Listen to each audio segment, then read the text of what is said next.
Tá, então, para finalizar aqui, né, o nosso FPS, o Calamity, abrir aqui a cena dele,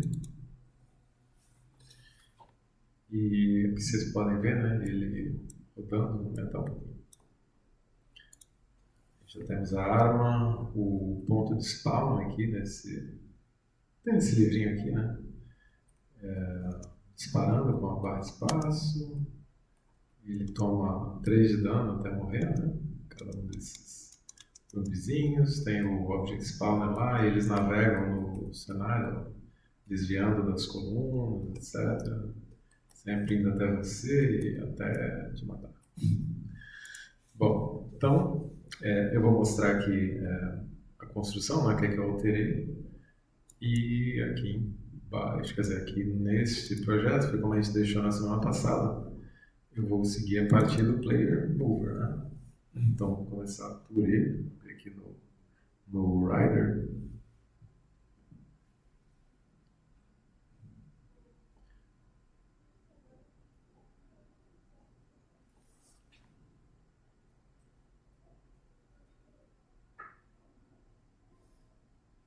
Ok. Do jeito que a gente deixou, tá mais parecendo um veículo, né? Um carrinho, assim, com rodinhas do que um personagem no jogo de FPS, né? Se der um play aqui, vocês vão ver que vai para frente, vai para trás, direita e esquerda, né? Usando os eixos lá que a gente definiu. Mas eu solto e ele continua ainda, não estou clicando em nada, ele vai ali na inércia, né? E claro, daria para você mexer no atrito, etc, para tentar aproximar, mas ainda não vai ficar como nos jogos de FPS, que quando você solta, né, o para frente ou para trás, ele para. Então o que a gente vai fazer? Na realidade, o problema é esse Add Relative Force aqui, né, que mesmo mandando alterar a velocidade, há um acúmulo, já que acontece todo o quadro físico, ou seja, a cada 20 quadros por segundo, padrão. Então, o que a gente tem que fazer? Na realidade, eu vou setar o velocity desse cara. Então, eu posso dar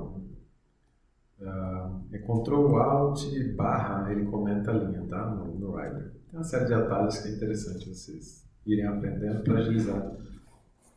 Mas qualquer coisa, você vai com essa linha escrever barra, tá? Ele comenta ali. Então, o que eu vou fazer? Eu vou atribuir direto a velocidade do Rigid Body. Ao invés de eu usar o nome Rigid Body, como eu usei aqui, eu vou usar um nome menor. Por quê?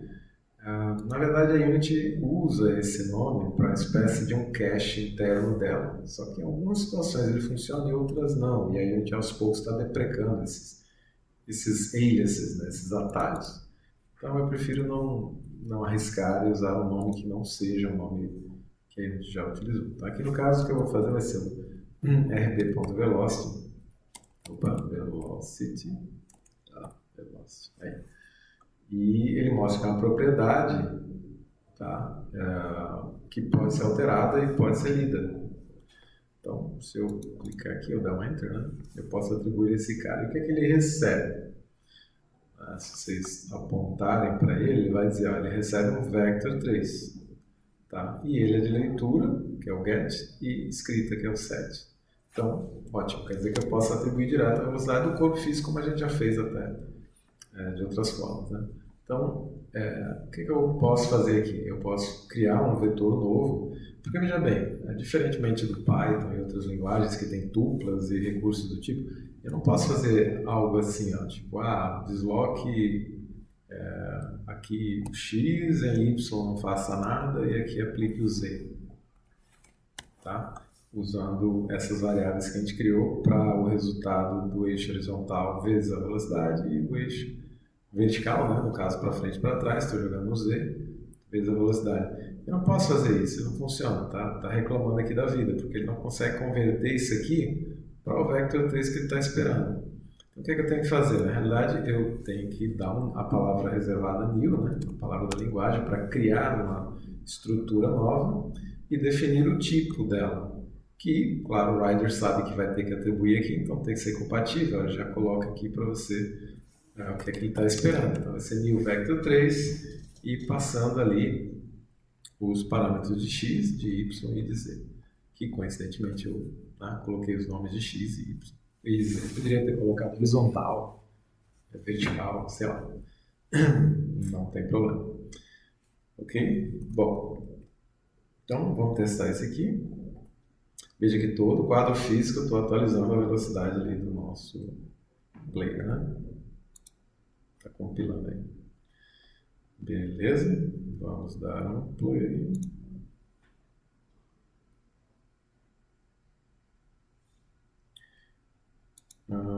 Tá. Aí ó, ele está reclamando porque ele está dizendo a variável RB do player mover não foi atribuída. Sempre que aparece um erro aqui, vocês podem ir lá em console que ele vai mostrar a descrição. E está dando uma sequência de erros, né, que só aumenta. Por quê? Porque está rodando a cada frame físico. Ele não está encontrando o RB para atribuir o velocity. Então fica repetindo ele até o momento que ele para, né? Para também não dar o estouro de pilha, uma coisa assim. Mas a gente precisa resolver isso. Então, claro, do jeito que está aqui, o meu player, ele espera que eu atribua o ReaseBody, só que estava com o nome ReaseBody. Quando eu troquei lá no editor, ele perdeu a referência.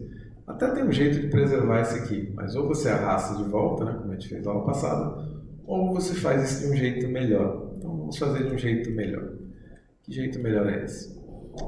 Já que é uma referência interna, ou seja, de um componente que está no próprio GameObject onde o script PlayerMover está, eu consigo pegar ele de um jeito muito fácil. Então, eu posso vir aqui, ó, em método de inicialização. Geralmente a gente usa o start, né, para inicialização. Mas eu recomendo, quando for para associar, inicializar uma referência interna ou externa, vocês colocarem no awake. Existem alguns motivos técnicos para isso, mas basicamente é porque o awake acontece antes do start. Então você pode inicializar as coisas no awake e no start fazer cálculos, garantindo que todas as referências estejam alimentadas, ou seja, que não tem nenhum valor nulo, apontando para o nada ou vazio lá no editor. Então vamos colocar isso aqui no awake e eu vou fazer o seguinte: o RB vai ser igual à função que eu vou disparar em relação ao GameObject atual, chamada getComponent. Bom, o getComponent ele tem duas formas de você trabalhar. Uma é esse aqui, né, com o tipo getComponent, aí você dá parênteses, aí você coloca o type, né, ou você escreve uma string, ó, que assim, eu acho as duas um pouco bizarras, mas funciona. Se eu colocar, por exemplo, RigidBody aqui, o que ele está reclamando aqui, tá, e aí você tem que dar um typecast para RigidBody. Eu nunca uso essa forma, então nem sei direito. É isso, funcionou, tá? Mas assim, é feio, né? Tipo, você passa o tipo como texto, ou você passa ele como um tipo mesmo, que é uma definição da Unity, aí para você passar um tipo, da Unity não, C#, você tem que fazer assim, type of, e aí você passa o RigidBody, e aí tudo isso aqui é do tipo component, e aí você tem que converter ele para o tipo RigidBody para ele ficar compatível, já que o RB é do tipo RigidBody. Vejam que é uma volta muito grande, né? Então assim, eu acho que 99,9% dos programadores de Unity não fazem assim, só estou mostrando que existe. Mas o jeito realmente mais fácil de fazer é o seguinte: do jeito que está aqui, ó, ele não sabe qual é o tipo, tá? Mas veja que ele está dizendo ali, ó, que esse overload, ou seja, essa versão do método que ele está usando, está esperando um tipo T maiúsculo, um tipo genérico que você vai especificar dentro desses dois símbolos, menor e maior. É feio também, mas é menos feio. E ele resolve aquela linha gigante, fica mais enxutinha. Você vai colocar assim, a RigidBody antes do abre e fecha parênteses, que é da passagem de parâmetros, que no caso não recebe nada. Ele só vai pegar o componente do GameObject, tá? Então, esses caras aqui são chamados em inglês de angled brackets, assim, angled brackets. Em português é feio, mas em português é pior, é colchetes angulares. Vocês nunca vão me ouvir falando isso sóbrio, tá? Só estou explicando para vocês o que é. Mas ignorem, basicamente é o menor e maior mesmo.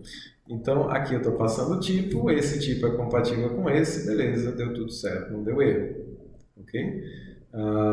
Só que esse GameObject ponto aqui também é desnecessário. Se, por exemplo, eu tivesse um public GameObject aqui de um outro objeto externo, qualquer outro objeto, sei lá, o player, a câmera, não sei, e eu quisesse pegar um componente dele, aí tudo bem, eu colocaria, por exemplo, câmera object.getComponent readBody. Eu pegaria o componente readBody que está no objeto da câmera, tá? Mas se o componente que eu estou pegando é no próprio objeto onde esse script está, que é o que eu gosto de chamar de GameObject anfitrião, né, ou host GameObject, você não precisa, tá? É subentendido. Então eu posso simplesmente tirar aqui, ó, GameObject ponto. E aí a gente vai entender que eu quero pegar um componente que está no mesmo GameObject onde esse script está rodando, ok? E aí eu nem preciso mais dele no inspetor. Se ele é alimentado automaticamente, para que eu preciso dele no inspetor? Eu posso deixar esse aqui privado, private, para ele sumir do inspetor e dar uma limpada, né? Só mostrar para o seu designer ou quem for mexer no seu código, né? Ou usar ele na Unity, o que realmente precisa, no caso, o speed fica público. Ok? Bom, então voltando lá na Unity. Está compilando. Vamos testar agora.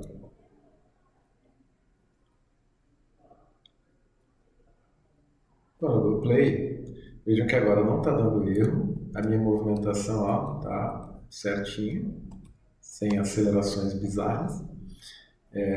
A velocidade está sendo levada em conta, então se eu colocar 15, por exemplo, ele vai mover mais rápido e tal, beleza. Só eu não estou vendo o readBody aqui, eu sei que está funcionando, eu não estou enxergando. Se você precisar ter certeza ou ficar na dúvida, você vem aqui em cima no Spectrum, 3 pontinhos, meio que um hambúrguer menu encolhido, né? Esse nome hambúrguer menu foi dado porque eram 3 tirinhas, parecia um hambúrguer, né? Pão, carne, pão, mais para hot dog, mas enfim. Aí você pode clicar aqui, ó, no debug. E aí ele vai mostrar um monte de informação a mais, inclusive as que estão privadas. Então você vê que realmente, ó, apesar de eu poder clicar, nem editar, não posso fazer nada, mas está alimentado. Ele fica assim cinzinha, né, para mostrar que é privativo e tal. Mas você enxerga que ele realmente encontrou o componente readBody que está no player, certinho. Ótimo. Então, quase resolvido. Só tem uma coisa estranha, né? Quando a gente desloca, se vocês prestarem atenção, tem um pouquinho de freio, né? E ele escorrega um pouco, né? Desliza um pouquinho e tal. Por que isso acontece? Você solta assim, vocês veem que ele ainda, soltei e ele ainda dá uma freadinha. Por que não é instantâneo como um jogo de arcade e tal? E se vocês estão fazendo um jogo estilo Atari, é importante que fique, né? Isso é culpa do Input Manager. Lembra que a gente está trabalhando os eixos horizontal e vertical? Aqui no Edit Project Settings, vocês têm todos os eixos disponíveis, tá? Aqui em Axis. Então, horizontal, tem aqui todas as configurações, à esquerda, à direita, A e D, né, no teclado. Ok. Tem o vertical, tem o down, up, seta para cima e para baixo, SW. Outro cara que a gente vai usar é o Fire One, pode ser o mouse 0 aqui para disparar, ou o Jump, se eu quiser a barra de espaço, o Jump, posso usar também a barra de espaço para tirar. E o mouse X, que é a leitura do mouse, a gente vai precisar disso para girar a câmera, né? Temos o mouse X, veja aqui embaixo, o mouse Movement, no Type, e no mouse Y também. Só que o eixo Y do movimento do mouse. Então, o que é que faz ele acelerar e frear? Bom, na verdade, todo mundo já deve ter ouvido falar do Sensitivity, né? Deixa eu só abrir aqui somente para eu poder desenhar na tela. Esqueci desse ainda. Zilhão para. Mas, enfim, o Sensitivity, todo mundo vê em jogo de tiro, né? É quão rápido você gira a câmera. Na Unity é algo parecido, basicamente é quão rápido ele chega na velocidade máxima. Tá? Veja que está em 3, é um valor muito baixo. Então, quando você segura o D ou o W, os números internamente vão subindo aos poucos até chegar em 1. Ele varia de 0 a 1. Então, apesar de você ter ligado binariamente, né, clicou ali o botão, ele não instantaneamente vai para 1 por conta desse sensitivity. E quando você solta a tecla W ou D ou A, enfim, esse gravity aqui é que vai definir quão rápido ele vai parar, ou melhor dizendo, vai zerar depois que você solta a tecla. Então veja que os dois estão muito baixos, por isso que dá essa inércia meio Super Mario na pista de gelo, né? Então, para resolver isso é bem fácil, você vai colocar um número muito alto aqui, tipo 100 mil. 100 mil, pronto. Só que isso só no horizontal, então eu preciso fazer isso também no vertical. Vou colocar aqui no lugar do 3, 100 mil, 100 mil, pronto. Beleza? Tá, dá play e vamos experimentar. Ó, alimentou o RP certinho e agora veja que eu solto e ele para instantaneamente. Então você está fazendo um jogo arcadão ou pixel art, enfim, você vai querer controles mais binários assim, tá? Ótimo. Então tá feito o nosso player mover, mas tem uma coisa que a gente vai ter que corrigir já já. Primeiro vamos colocar o próximo componente que é o player rotator. A gente precisa girar aqui o nosso player. Só tem um detalhe. Eu posso girar o player assim, ó. Não tem problema. A câmera está ali, né, como filha e tal, vai girar junto, beleza. Mas se o meu jogo precisa que eu gire a câmera para cima e para baixo, eu não posso girar o player aqui. Sabe por quê? Se eu girar o player, vou mostrar para vocês o que acontece. Ó, vou girar para baixo. Ele vai cair. Certo? Não caiu aqui, mas ele bater em alguma coisa e girar assim, ele literalmente vai despencar e vai bater de cara no chão.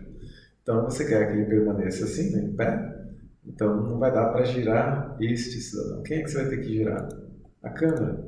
Vejam que a câmera eu posso girar ela em torno do eixo X, ó, sem problemas, quanto ao player. Então eu posso girar o player em torno do Y, aqui, né? Se vocês esquecerem o eixo, não esqueçam de olhar aqui em cima, né? Tem a colinha ali, ó. Eixo X, linha vermelha, eixo Y, linha verde, eixo Z, que a gente não vai precisar mesmo. Só se fosse debaixo d'água, alguma coisa assim. Azulzinho, tá? Então, vamos fazer isso. Então, no nosso... Vou dar um add component aqui direto, vocês vão ver que ele vai aparecer na raiz do asset, não dentro da pasta que eu quero, mas depois a gente move.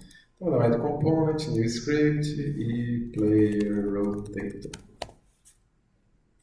Tá aqui o nosso scriptzinho, como eu disse, não vai para a pasta que a gente quer, mas já vai ser associado aqui ao objeto.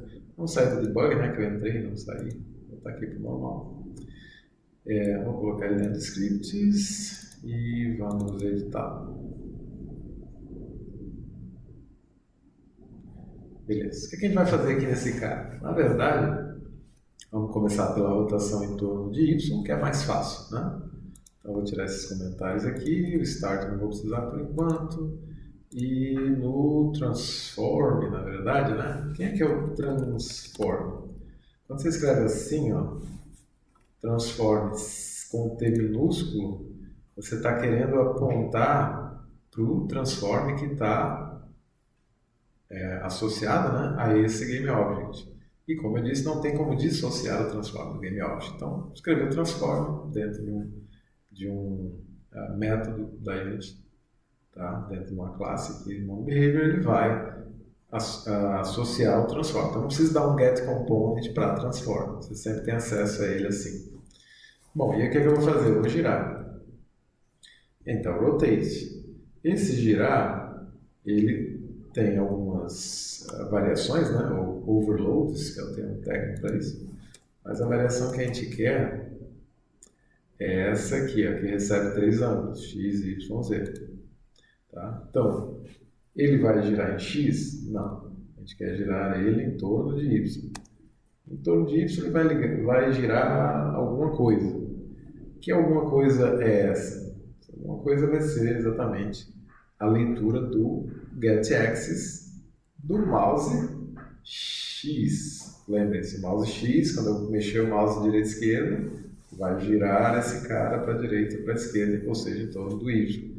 Então, posso escrever aqui direto, se eu quiser ser muito ousado, ou eu faço alguma coisa assim, ó. Coloco uma variável que eu ainda não tenho, e aí ele corrigiu, não queria que corrigisse.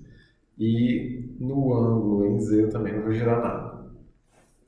E aqui logo antes eu vou declarar essa variável, só para ficar mais fácil de ler. Tá? Então quem vai ser o mouse X? A gente já sabe que é input.getAxis. E aqui eu vou passar o nome do eixo. Tem que ser exatamente do jeito que está escrito lá no Input Manager. Você pode até ir lá, copiar e colar dentro de aspas. Mas até o Rider dá uma ajudinha aqui, ó. O mouse X, ele já lista aqui pela ordem, né? Então, vai ser esse cidadão aqui, mouse X. Só que vezes a velocidade de rotação, que eu ainda não tenho também, mas posso rapidamente criá-lo aqui em cima, né? É só dar um public float rotate speed, vamos colocar 0.5. O valor que eu testei em casa foi razoável. Tá? Então, vejam que do jeito que eu fiz aqui foi só para deixar mais legível. Nada me impede de pegar todo esse cara aqui, ó, e colocar aqui. Só que a linha fica comprida, né? Aí tem gente que faz assim, ó, coloca o X, aí coloca o Y aqui embaixo, e aí o Z em outra linha. Mas aí fica aquele monte de linha também, não sei se é muito melhor, né? Então, assim, quando a linha ficar muito longa, geralmente você pode introduzir uma variável para deixar mais legível, né? Mais fácil de entender e até de manter. Por isso que eu preferi usar a variável nesse caso. Não vai mudar nada em termos de performance, não gasta memória. O compilador, na verdade, vai converter isso para o que eu escrevi agora em uma linha só, ok? Não se preocupem quanto a isso, não. Os compiladores hoje em dia são extremamente espertos e inteligentes. O compilador é a parte, né, do sistema que converte seu código em linguagem de máquina para ser executado pelo processador. Bom, então, vamos ver como é que isso aqui está funcionando, né? Ver se está direitinho. Vejam que esse cidadão eu fiz no update, não no fixed update. Por quê? Porque aqui eu preciso tomar conta das colisões. As colisões acontecem no passo da física. O passo da física é o fixed update. Aqui não, é só para onde eu estou olhando. Então, beleza. Até mais rápido, ele vai ser atualizado mais rapidamente. Então, vamos testar lá na gente rapidinho.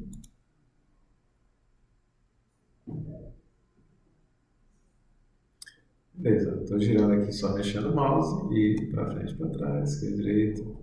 Só tem uma coisa estranha, ó. Se você observar aqui, o player, eu vou usar o W para vocês verem a setinha do eixo Z dele, ó.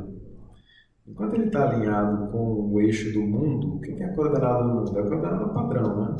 Tipo, o Z apontando para frente, o X para a direita, o Y para cima. Isso é o sistema de coordenadas mundo, o world, né, que a gente chama. E aí, para eu ver aqui certinho, eu preciso garantir que esse cidadão, esse da direita, aliás, esteja em local, e não em global, porque o global sempre vai mostrar o eixo de coordenadas mundo. Só que a Unity, na verdade, ela tem esse eixo local interno que você poderá usar ou não, como a gente vai ver. Nesse momento, eu não estou usando. Ou seja, se eu giro para cá, estou para a esquerda. Se eu uso o D, que é o strafe right, o que você imaginaria? Que eu, desse meu ponto de vista, eu vou deslocar para a direita. Mas eu já aperto o D e não é o que acontece. Tá? Por quê? Porque o D, na realidade, está apontando na mesma direção do X aqui, ó, do X do mundo. Ou seja, não importa para onde eu gire, o WSD sempre está deslocando em relação ao eixo do mundo, que é terrível, que não dá para você jogar desse jeito. Tá? Então, isso está acontecendo porque aqui no Player Mover, o que eu estou fazendo é criando um vetor 3 fixo, e quando eu crio um vetor fixo, eu crio em relação ao sistema de coordenadas do mundo. Bom, para a gente converter isso aqui no sistema de coordenadas local, não é difícil. Tá? A gente ainda vai setar a velocidade do mesmo jeito, só que agora eu vou ter esses componentes x e z, eu vou fazer uma alteração neles. Vejam que eu já tenho as variáveis x e z. Né? Então, primeiro, que é o x, vou fazer o seguinte. Na verdade, eu vou ter que somar dois vetores. Tá? Então, Vamos fazer isso aqui passo a passo. Primeiro, quem é o vetor local apontando para frente? É um cara chamado transform forward, para frente. E o vetor que aponta para a direita do GameObject é o transform right. Vejam que isso é totalmente diferente de vector trace.right. Isso aqui é mundo, isso aqui é local em relação a esse transform desse GameObject. Ótimo. Bom, então se eu pegar o transform forward e multiplicar pelo deslocamento vertical, vamos dizer assim, né, para frente e para trás, que eu coloquei no Z, eu vou ter um vetor de acordo com esse input para frente e para trás, só que em relação ao sistema de coordenadas locais. A mesma coisa se eu multiplicar esse cara pelo x. Tá? Bom, aí o que é que fica faltando? Literalmente somar esses dois caras. A soma de vetores vai me dar a diagonal. Isso é a propriedade de vetores, tá? Eu sei que é meio chato, eu odiava, nossa, matemática vetorial na faculdade. Meu Deus, eu tenho uma professora que foi só trauma. Eu quero aterrorizar os alunos, eu conto essa história. Mas tudo bem, você nem está vivo, né? Não vou dizer que eu estou torcendo por isso. Mas o fato é, vou fazer aqui para vocês entenderem. Se, né, vou criar aqui um sisteminha aqui local. Eu vou ter o meu objeto aqui, tá? Estou vendo de cima aqui, ok? E aí eu tenho o meu vetor x local, ele está apontando para cá. Está 100%, estou todo para a direita, ok? Ele está apontando, obviamente que o z dele está apontando para onde? Para cá, né? O forward dele, desculpa. Então, esse aqui é o transform forward. E esse aqui é o transform right. Beleza. Qual o resultante desses dois vetores? Se eu somo os dois vetores, o que acontece? Ele vai pegar essa diagonal aqui, vou botar o purple para ficar bonitinho, tá? E vai projetar assim, ó. Ok? A soma dos vetores, né, vai propagar e vai dar mais ou menos isso aqui. Vou usar o shift aqui. Mais ou menos, né? Desenho meio tosco aqui.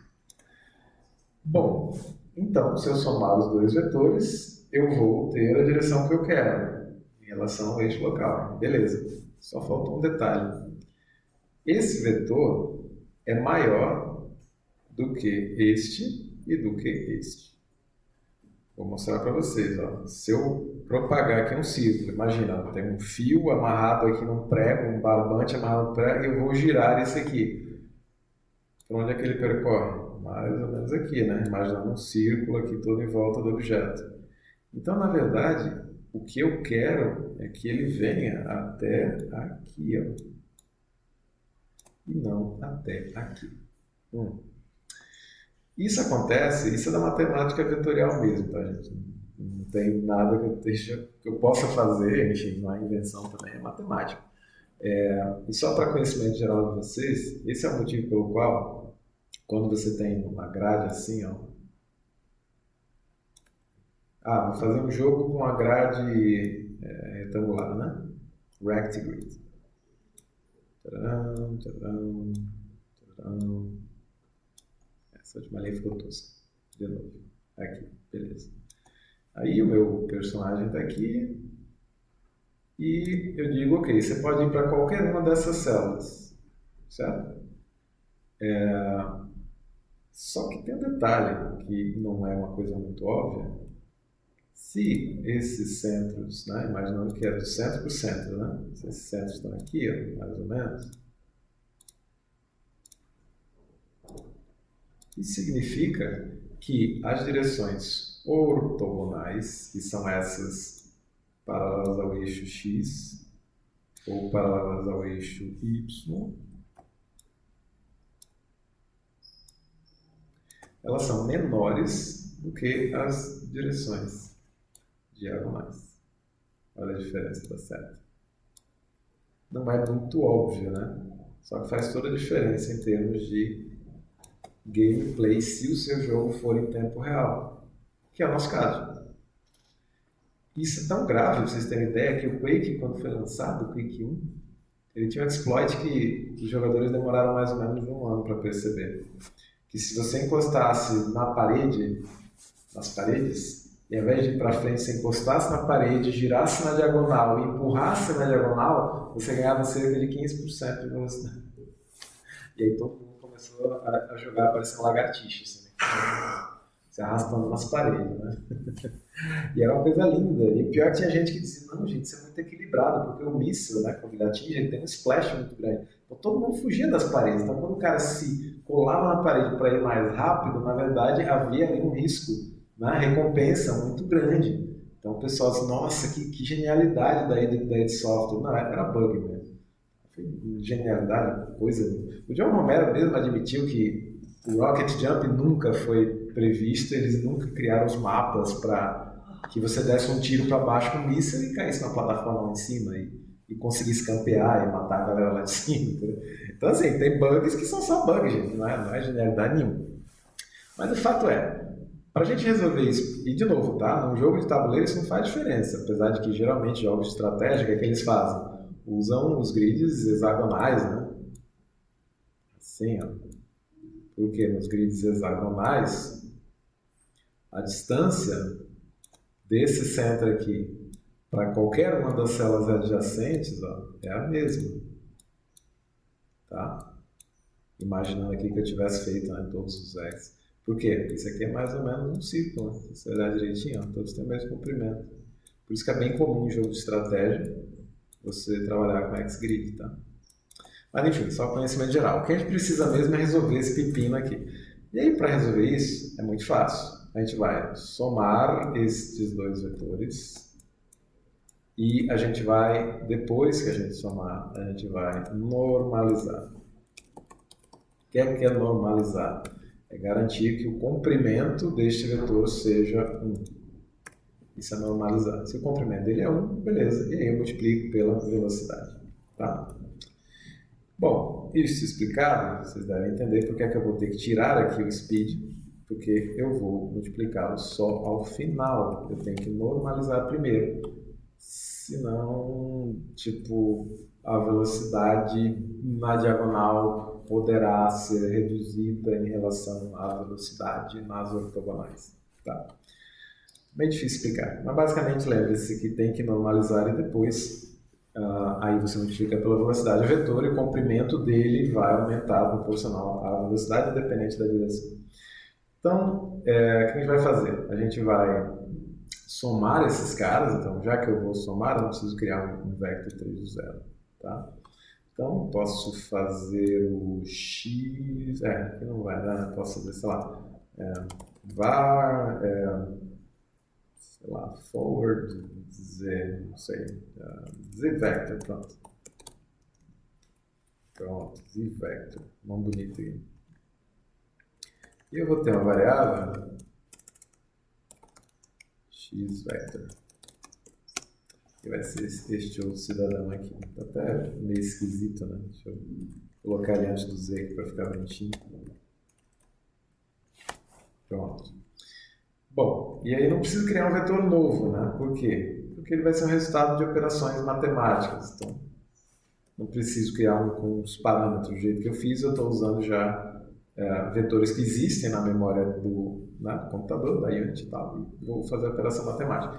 Então vai ser, eu vou deixar entre parênteses, tá? Porque eu tenho que normalizar depois. Então vai ser o vetor x, o x vector mais o z vector, somei os dois, beleza. Agora eu tenho que normalizar. Como é que eu normalizo? Eu pego o vetor, o resultado de dois vetores é um vetor. Escrevo ponto normalize.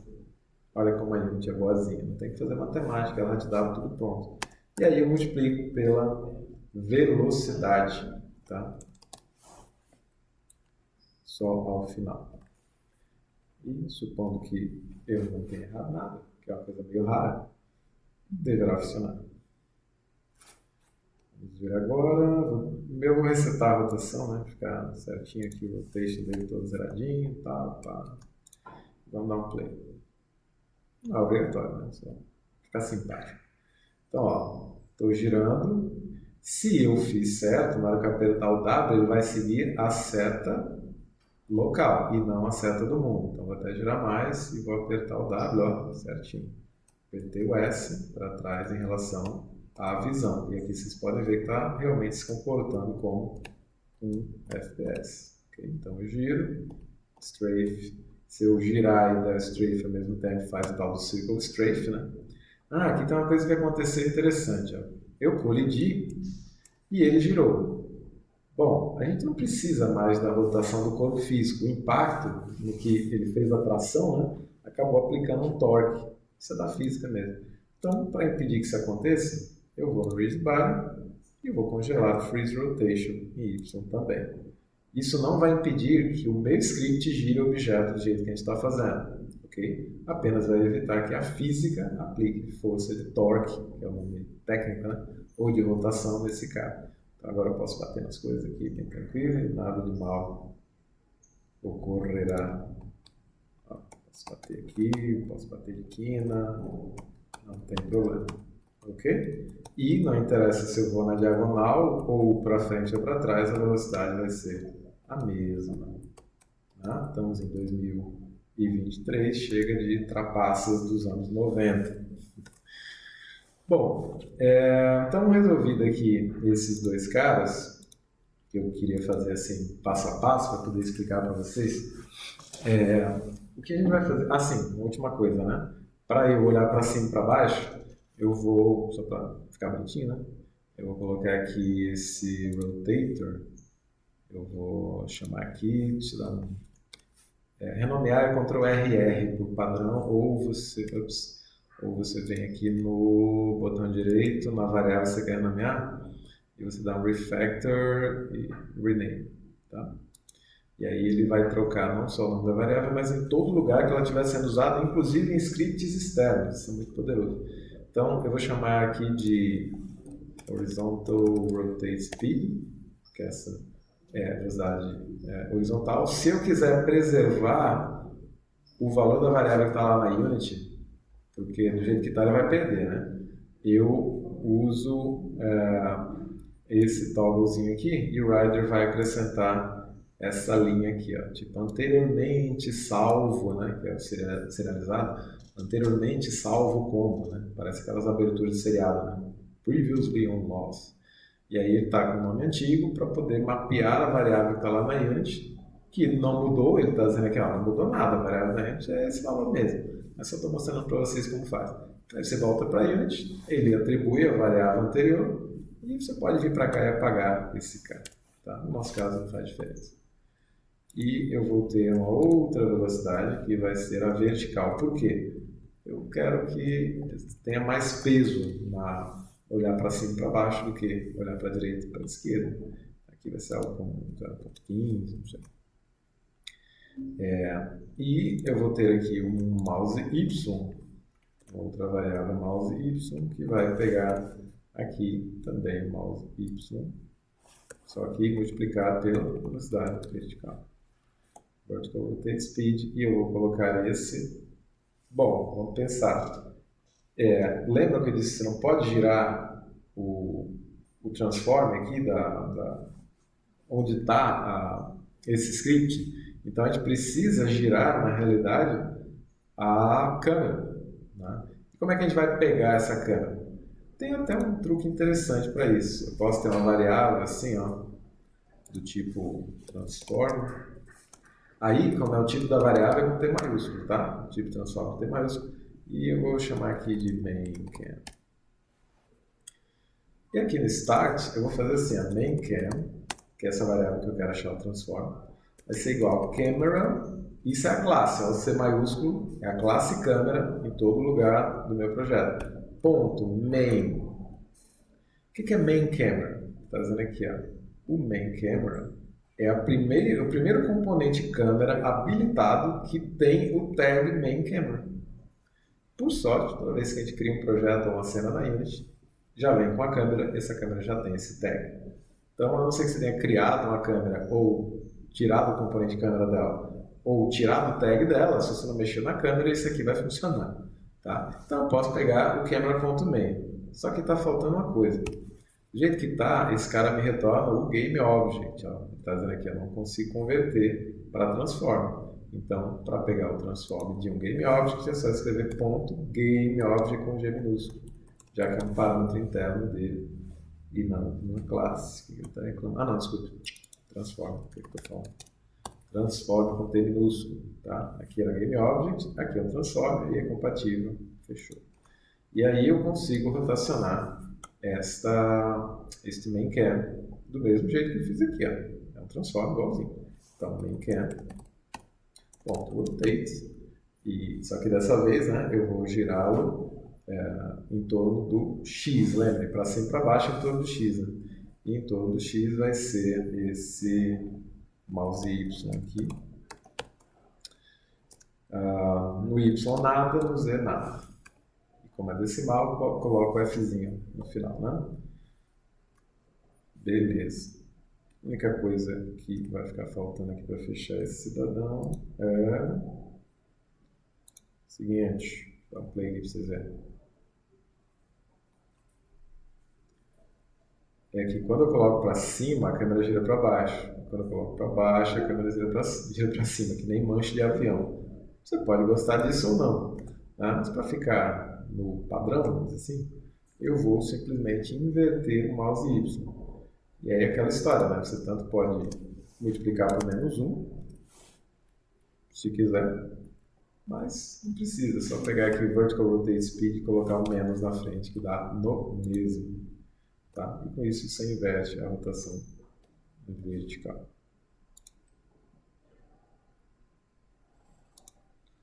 Dá um play.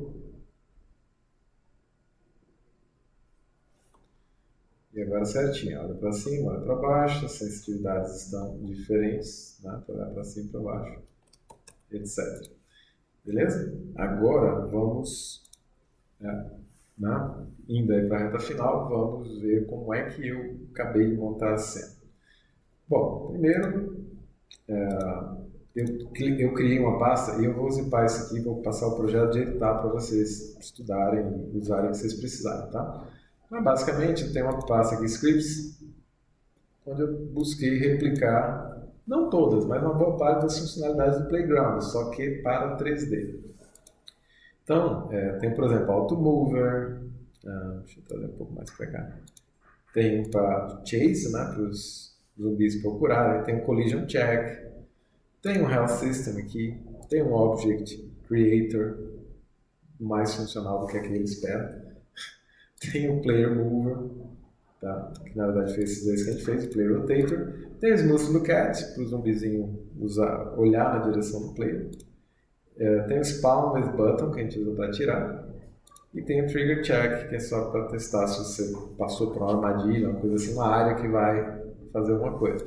Então, eu vou mostrar aqui rapidinho o código, tá? Não vai dar para explicar muito a fundo, só para vocês entenderem o principal. Então, por exemplo, aqui eu criei o skeleton, né? Eu peguei o modelo, arrastei aqui para a cena. Vou minimizar tudo para vocês verem. Animei tudozinho, coloquei o Ridge Body, o Capture Collider, deixa eu ligar ele. Aqui. Tá. Ok. Capture Collider, Smooth Look At, e aí ele tem um tag para encontrar para quem ele vai olhar. Por que eu não posso arrastar o player para cá? Porque esses não viram prefab. Se ele vir um prefab, ele vai ser instanciado na cena várias vezes. E enquanto ele está no disco, não tem como arrastar o player da cena para lá. Lembra o que eu falei? Não tem como salvar uma referência de cena em um objeto em disco. Por isso que eu preciso de um tag que ele vai ser encontrado pelo script. E esse Smooth Factor é quem vai fazer a suavização. Então, só abrir o script para vocês darem uma olhadinha. Pode ser aqui mesmo. Como é que ele faz isso? No Awake, eu uso este método aqui para encontrar o Target GameObject. É o GameObject.find GameObject tag, Target tag, que é a string que você preenche lá no Spectrum, que por padrão é player. Se ele encontrou, quer dizer que esse cara não é nulo. Se ele não é nulo, beleza, ele pega o transform do GameObject. Se ele for nulo, dá uma mensagem de erro, que é esse log error, target tag not found, e desabilita o componente, evitando que dê mais erros. Tá? Isso é um tratamento de erros simples, mas bem funcional. O wake é um evento muito bom para esse tipo de coisa. No update eu uso umas magias negras aqui, mas basicamente eu uso esse método lookat do transform para obter uma rotação, armazena essa rotação final e calcula uma rotação intermediária entre a atual, current rotation, que eu armazenei aqui em cima, e a rotação final, usando esse parâmetro aqui, que é o t dessa função, smooth factor, e eu multiplico pelo time delta time, que é o que você deve fazer em toda vez que você executa alguma coisa no update e não no fixed update, tá? Toda vez que mexeu no parâmetro de velocidade no update, pega o que vai na velocidade ou no smooth factor, seja lá o que for, multiplica pelo time delta time, ele vai ficar independente da taxa de quadros por segundo ou da performance do dispositivo. Então veja que no fundo é um script simples, né?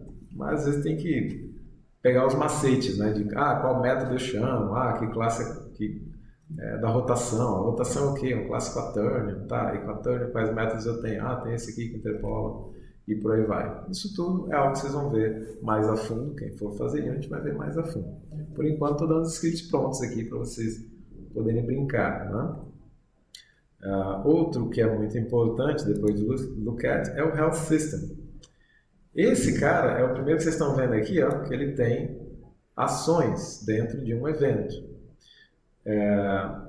O que é o Death Actions? É quando o Health chega em 0, ele vai fazer tudo que tiver aqui. Como a gente viu anteriormente lá no Playground, eu posso ter várias ações. Eu posso, por exemplo, disparar uma partícula de sangue para tudo que é lado. Eu posso tocar um som do grito do zumbi, ou sei lá o que. Eu posso ter várias ações que vão acontecer nesse evento da morte dele. E como é que eu... e tem o lifetime também, que é para garantir que, por exemplo, um projétil não tenha vida infinita. Ele vai percorrer, não sei, 3 segundos. Depois de 3 segundos ele se remove. Como é que funciona isso? Dá uma olhadinha aqui. Então é só colocar public unit event e o nome da variável que você quer, já aparece no inspetor bonitinho. Aqui em cima tem que ter essa linha da biblioteca, mas o Rider faz para você automático, Visual Studio também. E coloquei o lifetime aqui embaixo. Então, o lifetime é o mais fácil. No start, eu vejo se ele não for 0, se o lifetime não for, se for 0, não faz nada. Mas, aliás, se for 0, ele ignora. Mas se for tipo 1 ou 2, o que ele faz? Ele dispara o método remove, que é esse invoke aqui. O segundo parâmetro dele é o delay, o atraso para que esse método seja disparado. E o remove basicamente faz isso, ele remove, tá? Ele destrói esse GameObject. Tá? E para você acessar, porque esse aqui por padrão é string, né? Ele é assim, Opa, o que ele fez aqui? Voltou, não sei nem como. Mas enfim, por padrão ele é uma string. E aí a manutenção disso é ruim, né? É muito melhor você, já que é um método interno aqui mesmo, muito melhor você usar esse name off para poder transformar o nome do método, ou melhor dizendo, o método em uma string a partir do seu nome. Tá? Então isso resolve o nosso lifetime. Aí eu tenho métodos como modify health, que serve para ele perder energia, health igual a health mais amount, que é o parâmetro aqui de quanto ele está reduzindo. Então, se aqui é negativo, ele perde energia. Se for um health vial da vida, esse aqui vai ser positivo. Então, modify health vai aumentar a energia, né? E se for menor ou igual a 0, você coloca menor ou igual por segurança. Vai que ele tomou 2 danos ao mesmo tempo e a energia vai ficar 0, ficou menos 1 ou menos 2, sei lá. É bom fazer esse teste assim, né?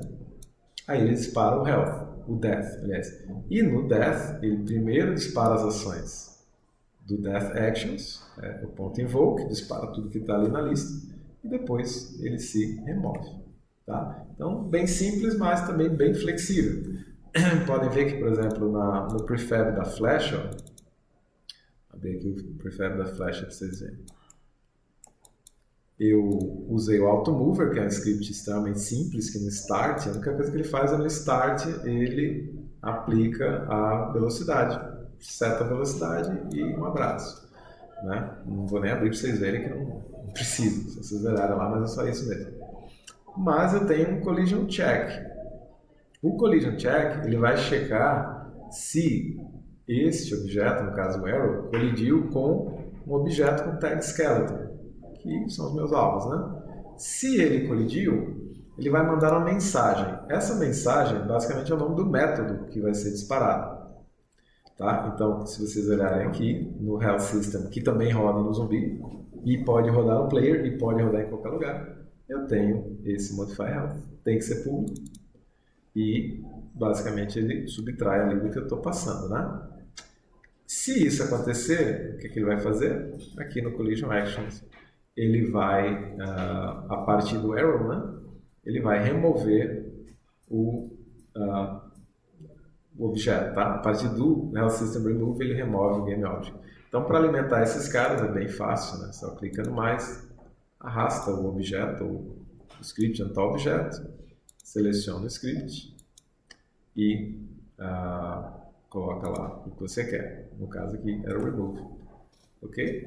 Então, basicamente o que eu estou fazendo é destruindo o próprio arrow, tá? Na hora que ele colide. No Health System, o que é que ele tem? Nada, só Lifetime. Coloquei o Health aqui, mas ele não... O projétil não recebe dano, né? Eu só coloquei ele para ter um tempo de vida máximo de 4 segundos.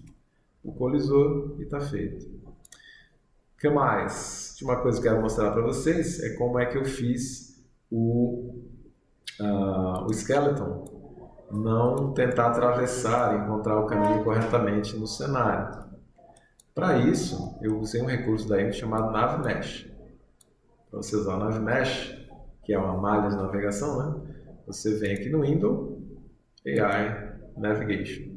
Dá um zoom aqui para vocês verem melhor. Window, AI Navigation. Estão vendo essa área azul aqui? Essa área azul é a malha de navegação. Deixa eu voltar para lá, senão não vai dar para ver. Tá? Tudo que está azul é onde os agentes, no caso dos zumbis, né, podem caminhar.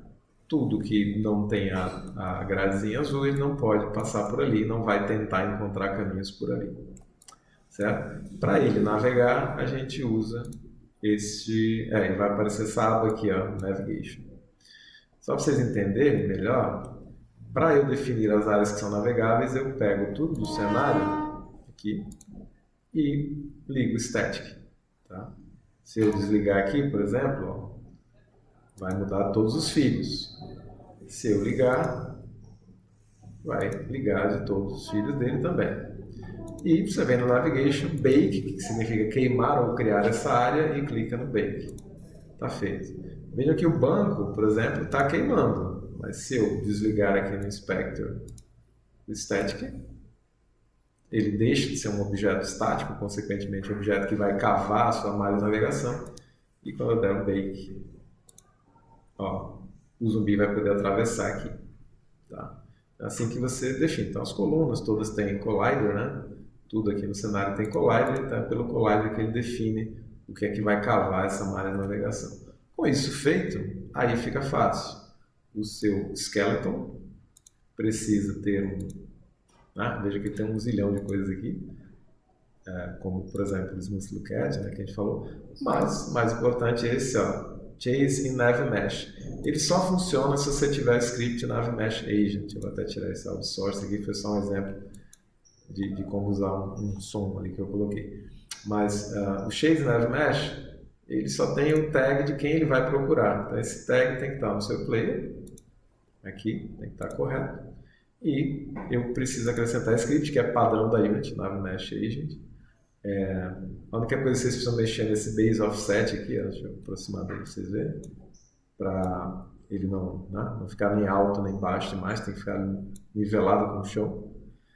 E aqui você tem todas as configurações dele, por exemplo, a velocidade do zumbi, se eu quero que ele seja mais rápido, mais lento. Veja que toda a movimentação dele é feita pelo agent, tá? Então, velocidade de rotação, tem tudo aqui, aceleração. E esse scriptzinho que eu coloquei faz ele encontrar o alvo dele. Aqui, ó, Chase NavMesh. Então, Chase NavMesh, Ele é bem bobão, ele pega, né, o alvo, usando aquele método que eu já mostrei, tal, papapá. Pega o componente Nav Mesh Agent, que vai precisar, eu declarei ele aqui em cima, e todo quadro ele vai pegar o componente Nav Mesh Agent e setar o destino para a posição do meu alvo, que é o player no caso, né?